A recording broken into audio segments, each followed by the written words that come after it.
भर में कोरोना फिर से एक बार कहर बरपा रहा है।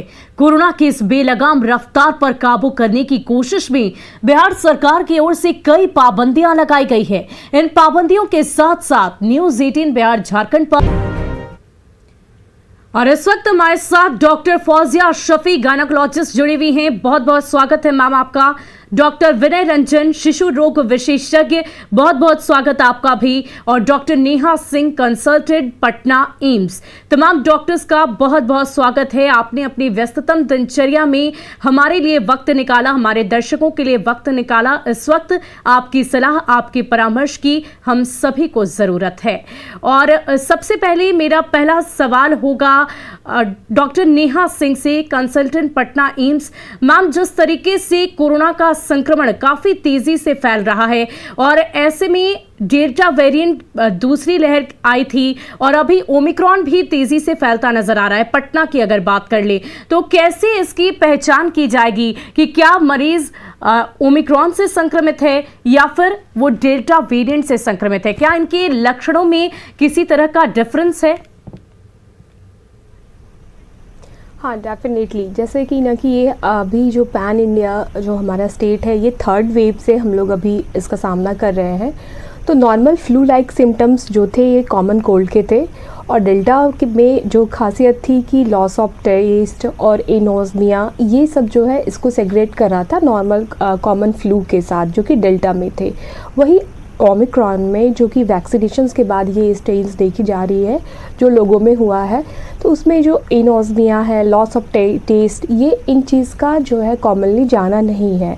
ये जहाँ तक ही ये है ओमाइक्रॉन जो है वो अपर रेस्पिरेटरी ट्रैक्ट इन्फेक्शन तक ही रहता है, और कुछ ही केसेस में है कि उसकी सीवियरिटी, जिसमें कि कोमॉर्बिड कंडीशंस जैसे हैं, उसमें ये सीवियरिटी के साथ वो अफेक्ट करता है। सो ये कुछ बिल्कुल साइलेंट से एग्जाम्पल है जिसके तौर पे ना पहचान की जा सकती है, क्लिनिशियंस इस चीज़ का संपर्क आते हैं। लेकिन इसकी प्रिकॉशंस वही है जैसे कि हमने लास्ट 2 वेव्स में इमर्ज्ड होके अपने आप को सेफ रखा है, तो वही सेफ्टी के साथ अगर रखेंगे तो इसकी जो हाई कम्युनिकेशन से ये जो इन्फेक्टिविटी है इसको रोका जा सकता है।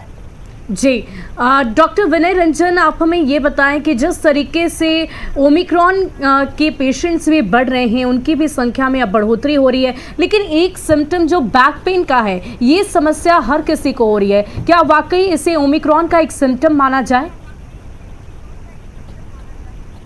देखिए, बैक पेन क्या है, एक नॉर्मल कोई भी फ्लू आपको होता है तो सर्दी, खांसी, बुखार, माइल्डिया बॉडी पेन के साथ प्रेजेंट करता है। ये हमारा जो ओमिक्रॉन हो या डेल्टा हो, ये भी एक फ्लू लाइक सिम्टम्स है।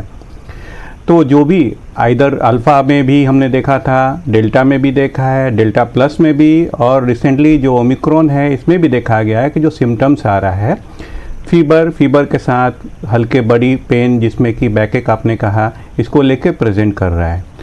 तो इसको आप बाकी सिम्टम्स, बाकी डिजीज़ से अलग डिफ्रेंशिएट नहीं कर पाएंगे कि ओमिक्रॉन का सिम्टम्स है कि नॉर्मल फ्लू का सिम्टम्स है, क्योंकि पहले भी, आज से 3 साल पहले भी चले, जब हमारे पास कोरोना नहीं था, फ्लू लाइक सिम्टम्स हर साल में 2 बार विजिट करते थे। तो उस समय भी देखा गया कि बॉडी पेन, फीवर, हल्का कोरेजिया, सर्दी, खांसी लेके पेशेंट हमारे पास आया करते थे। जी, ये भी और इस वक्त हमारे साथ एक कॉलर जुड़े हुए हैं, अजय मिश्रा। अजय जी, आप अपना सवाल पूछे, क्या जानकारी लेनी है आपको? नमस्कार सभी डॉक्टर को और आपका एंकर को भी। इस बार क्यों ही कोरोना आ रहा है, इस पर थोड़ा विचार कीजिए। जी, ये बार कोरोना क्यों लहरा रहा है, इस पर थोड़ा विचार करते आप लोग। जी, डॉक्टर नेहा सिंह, क्या आप इस बात को लेकर इन्हें सचेत करना चाहेंगी? क्योंकि मुझे जहां तक लगता है ये लापरवाही की वजह से इस तरीके से कोरोना का संक्रमण बार बार फैल रहा है। फिर भी डॉक्टर नेहा सिंह, आप इसकी जानकारी दें। बिल्कुल, जैसे कि कोरोना जो है एक वायरल फ्लू के से स्टार्ट हुआ था, कॉमन सिम्टम जो कि अपर रेस्पिरेटरी ट्रैक्ट को इन्फेक्शन करता है। तो अगर पहले की अगर हिस्ट्री देखी जाए, पास्ट अगर देखा जाए, तो इसे हम पैंडेमिक बोलते हैं। और कोई भी पैंडमिक जो चीज़ है, महामारी, वैश्विक महामारी, इसकी जो हिस्ट्री देखी गई है, हिस्ट्री के अकॉर्डिंग इसका प्रेजेंस जो हमारे बीच है अप टू 10 to 12 ईयर्स तक देखा गया है। धीरे धीरे क्या होता है कि वायरस का काम है म्यूटेट होना, अपने आप को चेंजेस करना, और हमारी बॉडी भी उस चेंज से लड़ने के लिए तैयार रहती है। मतलब हम भी फाइट कर रहे हैं और वायरस भी अपने सर्वाइवल के लिए फाइट कर रहा है। तो कोरोना आता ही रहेगा, लेकिन इसे रोका तब जा सकता है जब आप उससे, वायरस से ज़्यादा एक्टिव, स्मार्ट बिहेव करें। ये बस विचार करने की बात नहीं है, इसमें आपको खुद भी सोचने की बात है कि आपके आसपास आप खुद क्या मास्क का प्रयोग कर रहे हैं, क्या प्रॉपर सैनिटाइजेशंस रख रहे हैं, दूरी बना के रख रहे हैं। अगर होता भी है, अगर इसके सिम्टम्स बढ़ रहे हैं तो उसे हॉस्पिटल में आपने जाके जांच कराई है। तो इन सब बातों को अब हर साल आगे के आने वाले सालों में ध्यान देना होगा, तभी इसकी जो चेन को ब्रेक किया जा सकता है। और सरकार ने जो वैक्सीनेशन की प्रणाली स्टार्ट की है, इसमें बिल्कुल सबों को शामिल होना है ताकि इसकी चेन को तोड़ा जाए। तो अब समझ सकते हैं कि आपकी क्वेश्चंस का क्या आंसर्स है। जी, थैंक यू। तो इस वक्त सिर्फ और सिर्फ एहतियात की ज़रूरत है और अपनी सर्वाइवल के लिए, अपने बचाव के लिए मास्क पहनें और कोरोना के तमाम प्रोटोकॉल का अनिवार्य रूप से पालन करें। और इस वक्त हमारे साथ एक और कॉलर भागलपुर से अभिषेक भगत जुड़ चुके हैं। क्या कुछ जानकारी है?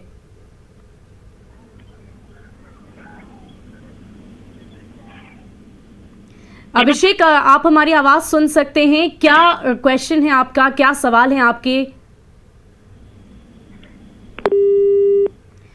तो अभिषेक से हमारा संपर्क टूट गया है। और मेरा अगला सवाल डॉक्टर फौजिया शफी से।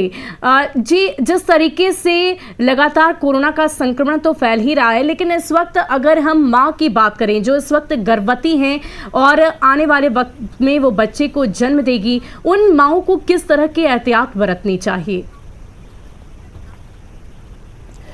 देखिए, जहाँ तक कि प्रेगनेंसी का सवाल है, प्रेगनेंसी अपने आप में एक रिस्क फैक्टर हो जाता है मदर के लिए, क्योंकि जो इम्यून सिस्टम रहता है उसका वो थोड़ा वीक हो जाता है इस टाइम पर। तो प्रेग्नेंट वुमेन को ऐसे भी थोड़ा प्रिकॉशस रहना होता है ताकि वो अपनी सोसाइटी में ज़्यादा इंडल्ज ना करें इन सारी चीज़ों को लेकर। और प्रेगनेंसीज की वजह से न्यूबॉर्न पर कोई एज सच इफ़ेक्ट का रिपोर्टिंग नहीं है अभी तक।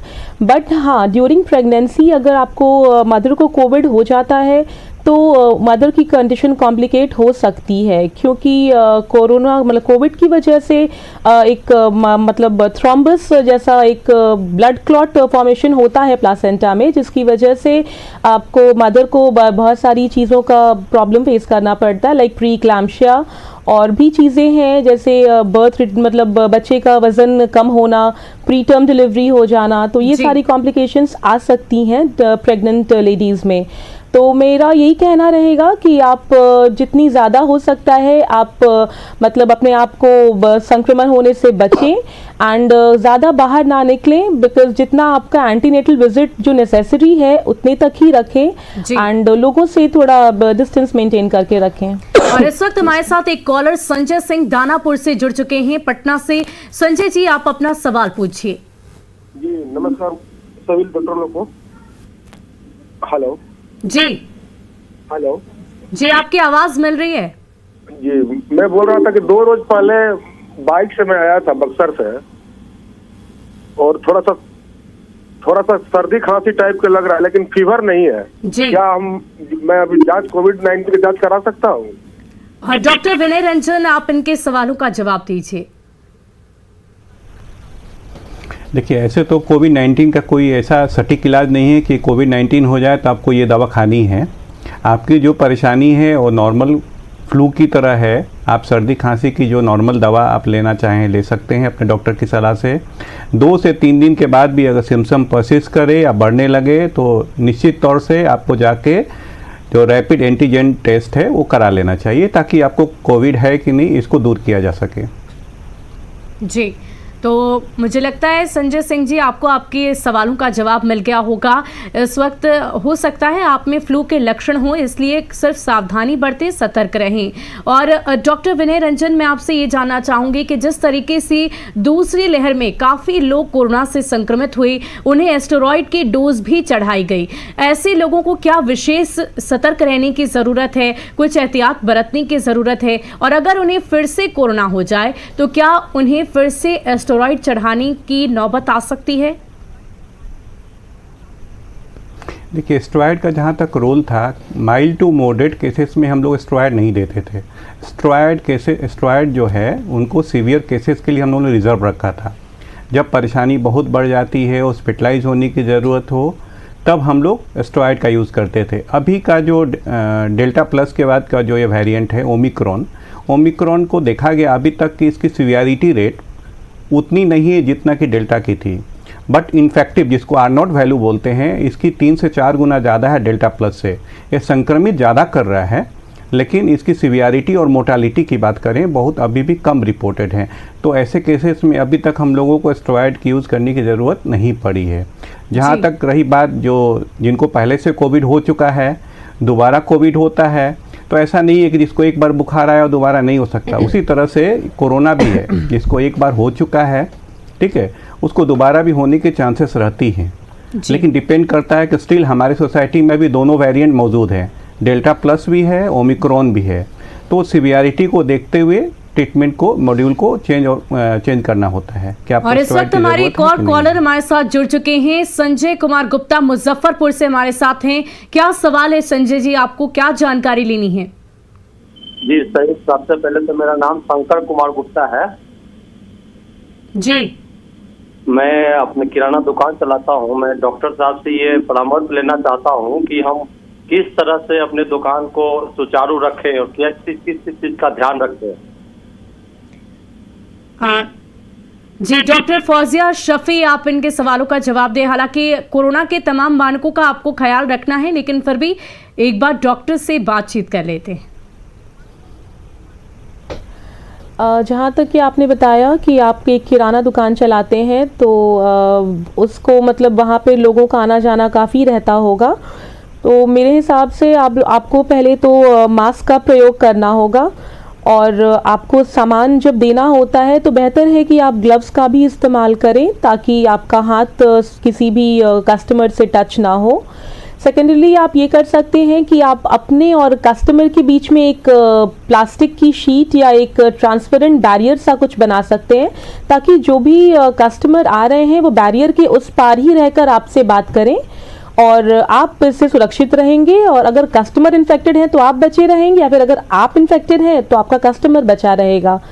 तो आप ये सारी चीज़ों का इस्तेमाल ध्यान में रख सकते हैं और प्रॉपर सैनिटाइजेशन करते रहेंगे। जी, तो शंकर जी, आपको आपके सवालों का जवाब मिल गया। जिस तरीके से इस वक्त सोशल डिस्टेंसिंग का पालन करना बेहद अनिवार्य है, ऐसे में आप बैरिकेटिंग लगाएं, खुद भी मास्क पहनें और आगंतुकों को भी मास्क पहनने के लिए बोलें, उन्हें भी इस बात के लिए अनिवार्यता बताएं।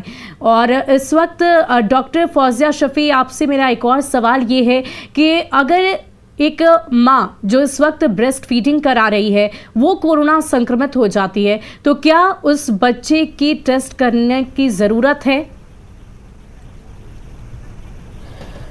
ब्रेस्ट फीडिंग से ट्रांसफ़र होने के चांसेस अभी तक रिपोर्ट नहीं हुए हैं। ब्रेस्ट मिल्क में कुछ भी ऐसा मतलब एंटीजन का वो पाया नहीं गया है। इवन ब्रेस्ट मिल्क के टेस्टिंग भी हुई थी, लेकिन उस पर भी कुछ ऐसा सच पॉजिटिविटी पाई नहीं गई है। तो माँ अपना मतलब ब्रेस्ट मिल्क दे सकती है बच्चे को। बस इतना है कि अगर माँ पॉजिटिव है तो वो बच्चे से अपने आप को आइसोलेट कर ले, और ब्रेस्ट मिल्क डायरेक्टली ना देकर ब्रेस्ट पंप का इस्तेमाल करें। अपने दूध को पंप करके निकाल लें, और फिर वो किसी और के थ्रू, कोई और व्यक्ति जो घर में है उनके थ्रू वो बच्चे को कटोरी चम्मच से फीड करवा दें। ये कर सकते हैं, वरना बच्चे को ब्रेस्ट मिल्क से कोई प्रॉब्लम नहीं है। जी, तो अगर आप भी एक माँ हैं जो इस वक्त ब्रेस्ट फीडिंग कर रही है और आपको ये चिंता है, ये आपको डर लगा हो रहा है कि किसी तरह अगर आप कोरोना से संक्रमित हो जाती हैं तो क्या मैं अपने बच्चे को ब्रेस्ट फीडिंग कराऊं या ना कराऊं, तो डॉक्टर ने इस बात की जानकारी दे दी है कि इससे किसी भी तरह की आने वाले वक्त में दिक्कत नहीं होगी। और डॉक्टर नेहा सिंह, आपसे मेरा सवाल ये होगा कि जो भी लोग गंभीर बीमारी से पीड़ित हैं, चाहे हम हाइपरटेंशन की बात करें, बीपी की बात करें या फिर डायबिटीज़, ऑर्थराइटिस, इस तरह की बीमारी से, तो उन्हें किन बातों का ख्याल रखना चाहिए? डेफिनेटली जो कि कोमॉर्बिड कंडीशंस है, जैसे कैंसर पेशेंट है या जो रेडियोथेरेपी में जिनको चल रही है, और ऐसे पेशेंट जो कि सीकेडी क्रॉनिक किडनी डिजीज़ से प्रभावित हैं, तो ऐसे पेशेंट्स के लिए ना गवर्नमेंट ने हमेशा ही अभी जो प्रणाली अभी रिसेंट टर्म्स में उन्होंने क्या करी है कि जो जैसे हेल्थ वर्कर को उन्होंने वैक्सीनेशंस बूस्टर के लिए अब इनिशिएशंस लिया है, तो वैसे पर्सन जो एट हाई रिस्क पे हैं। डॉक्टर नेहा, इस वक्त हमारे साथ एक कॉलर जुड़ चुके हैं, वरुण कुमार, उनसे हम बातचीत करेंगे। वरुण जी, क्या कुछ सवाल हैं आपके, क्या परेशानी है, क्या दिक्कत है? जी, मेरी एक छोटी बेटी है 4 साल की, वो 2 दिन से लगातार फीवर से परेशान थी, बुखार था, तो होम्योपैथ का कुछ दवाइयाँ दिए हैं, तो अभी तो कंट्रोल है, बुखार नहीं है रात से। तो क्या जांच कराना जरूरी है कोरोना का? डॉक्टर विनय रंजन इनके सवालों का जवाब दें। देखिए, अभी हम लोग लगातार बोलते आ रहे हैं कि नॉर्मल फ्लू में भी 2 से 3 दिन तक बुखार रह सकता है। जैसा आपने अभी बताया, कभी बुखार नहीं आ रहा है। अगर बुखार नहीं आ रहा है, सिम्टम्स आपके माइल्ड होते जा रहे हैं, ठीक होते जा रहे हैं, तो आपको फर्दर कोई टेस्ट कराने की ज़रूरत नहीं है। फिर भी अगर सिम्टम परसिस्ट करे, बुखार आता रहे, तो आपको डेफिनेटली जांच कराने की ज़रूरत है। जी, तो वरुण जी, आपको आपके सवालों का जवाब मिल गया। अगर लगातार फीवर आता है तो इस वक्त आपको सचेत रहना है, सतर्क रहना है, और फीवर नहीं आ रहा तो चिंता की बात नहीं है। जी, डॉक्टर नेहा सिंह, आपसे हम बातचीत कर रहे थे कि गंभीर बीमारी वाले लोग किस तरीके से अपने आप को सुरक्षित रखें, क्या कुछ प्रिकॉशन उन्हें लेना होगा?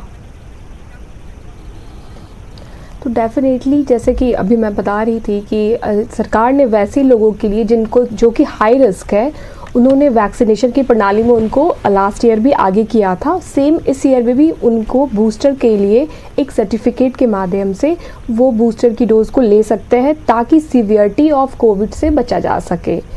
और इसके साथ साथ जो प्रोटेक्शंस वो प्रिवेंशंस ले रहे हैं, ऑलवेज कहा जाता है इस बात के लिए कि prevention is better than cure. तो इस चीज़ में कि प्रिवेंशन, कोविड एप्रोप्रिएट बिहेवियर बिल्कुल ही मतलब रखें, और जहाँ भी अपने पास के एडजस्टेंट वैक्सीनेशन सेंटर में है, बूस्टर के लिए अपने आप को वैक्सीनेट करें। जी, इस वक्त सिवान से हमारे कॉलर राजू चौबे जुड़ चुके हैं। राजू जी, क्या कुछ जानकारी लेनी है आपको? हेलो डॉक्टर साहब, नमस्कार। जी नमस्कार। डॉक्टर साहब, 2014 में मेरे को फेफड़ा में पानी हो गया था, तो क्या है कि मेरा फेफड़ा अभी डॉक्टर बोला है ना कि थोड़ा सिकुड़ रहा है, समझ गए? जी। हेलो जी जी। मेरा फेफड़ा जब सिकुड़ रहा है तो क्या है कि उसके लिए हमें क्या उपाय करना पड़ेगा कि मेरा फेफड़ा थोड़ा फूले? डॉक्टर नेहा सिंह, इनके सवालों का जवाब दीजिए। इनके फेफड़े में दिक्कत है, फेफड़े में पानी भरा हुआ है, और आगे इन्हें क्या कुछ प्रिकॉशन लेना है, किस तरीके से ट्रीटमेंट करानी पड़ेगी?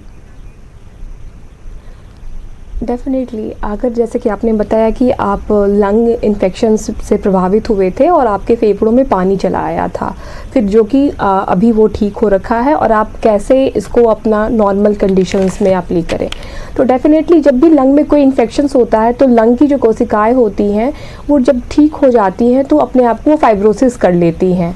तो जो हमारा ट्रीटमेंट है, जब सब कुछ बीमारी के लक्षण जा चुके हैं, सब कुछ कम हो गया है, तो इसकी जो फेफड़े की जो फैलाव है इसको कैसे मेंटेन करें, तो वैसे लोग जो होते हैं उन्हें एक एक्सरसाइज, लंग की एक्सरसाइज करने की ज़रूरत होती है। जैसे कि आप बलून फुला सकते हैं, और जो भी है बॉल को एक एक्सरसाइज आता है जिसमें कि आप बलून की तरह फूंक मारना होता है, और ये इस विधि को जो है कुछ इंटरवल पे आपको रिपीट करते रहना है।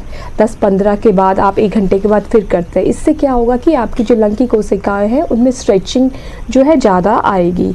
और इसके साथ साथ जो आपकी जो ड्रग्स है और सीजनल इन्फेक्शंस जो हैं उनसे जो है बचने की कोशिश करें, और जो भी आपकी ड्रग्स रिकमेंड किए हैं उसे आप लेते ही रहें। समस्या बढ़ने पे आप जाके पल्मोलॉजिस्ट फिजिशियन से अपने आप को दिखाएं, जो कि आपका वो लंग फंक्शन टेस्ट करने के बाद, स्पायरोमेट्री करने के बाद जो भी उचित सलाह होगी वो आपको प्रोवाइड करेंगे। जी, और इस वक्त हमारे साथ एक और कॉलर शशांक जुड़ चुके हैं हाजीपुर से। शशांक, क्या कुछ जानकारी लेनी है आपको, क्या समस्या है? जी थैंक यू मैम। कोई समस्या नहीं है, एक केवल जिज्ञासा है। जी जिज्ञासा एक्चुअली ये है कि अभी इतने दिनों से कोरोना बढ़ रहा था और एकाएक सुसुप्ता अवस्था में चला गया, मतलब हाइबरनेशन में चला गया। तो एकाएक क्या ऐसा रीजन हुआ कि कोरोना फिर से बढ़ने लगा, और केवल एक जगह नहीं, मतलब नॉर्दर्न पार्ट में भी, साउदर्न पार्ट में भी, सब जगह एकाएक बढ़ने लगा। ऐसा क्या रीजन है कि कोरोना एकाएक से बढ़ने लगे? जी, डॉक्टर फौजिया शफी, आप इनके सवालों का जवाब दें। ये जानना चाहते हैं कि क्यों एक अचानक से कोरोना का संक्रमण इतनी तेजी से भयावह रूप से फैलता चला जा रहा है। देखिए, जहाँ तक ये ओमिक्रॉन वेरिएंट का सवाल है, इसकी पुष्टि कुछ दिन पहले हुई थी और सबको सचेत भी किया गया था कि अपना बचाव रखें, लेकिन कहीं ना कहीं लोगों में ही कुछ प्रॉब्लम मतलब आई, जो उन्होंने अपना मतलब डिस्टेंसिंग मेंटेन नहीं किया, मास्क नहीं लगाया, गैदरिंग को कम नहीं किया। तो इन सारी वजहों की वजह से जो 1 पेशेंट 2 पेशेंट हमें मिल रहे थे, वो 1 से 2, 2 से 4 होते चले गए।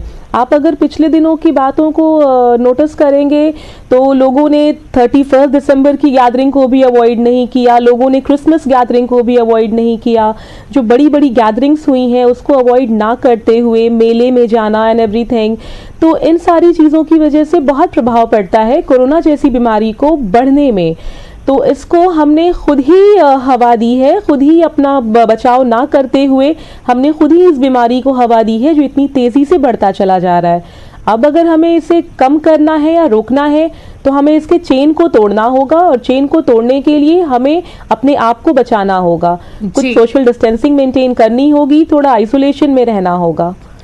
तो इस वक्त लापरवाही भारी पड़ सकती है। आने वाले वक्त में और भी ज्यादा कोरोना का संक्रमण तेजी से फैल सकता है, इसलिए बेपरवाह ना बने, लापरवाह ना बने, कोरोना के हर मानक का अनिवार्य रूप से पालन जरूर करें। और इस वक्त हमारे साथ एक और कॉलर श्याम जी जुड़ चुके हैं। श्याम जी, क्या कुछ जिज्ञासा है आपकी, क्या सवाल है आपके? हेलो जी, आवाज मिल रही है आपको? जी सर। जी मैडम। हाँ,